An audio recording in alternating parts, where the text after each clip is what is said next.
How to change font color in Microsoft Word. If you want to emphasize important text in your document, you can easily change the color of specific words or sections. First, select the text you want to change. Then, go to the Home tab. In the Font group, click the drop-down arrow next to Font Color.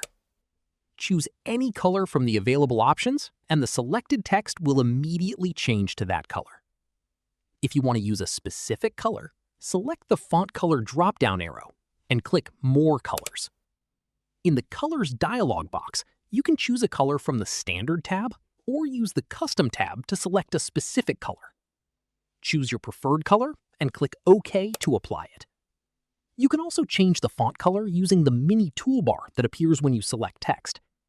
Simply click the Font Color drop-down arrow, choose a color, and it will be applied to your selected text. And that's how you can change the font color in Microsoft Word, including using a custom color.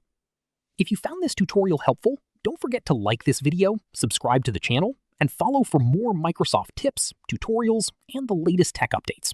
Thanks for watching.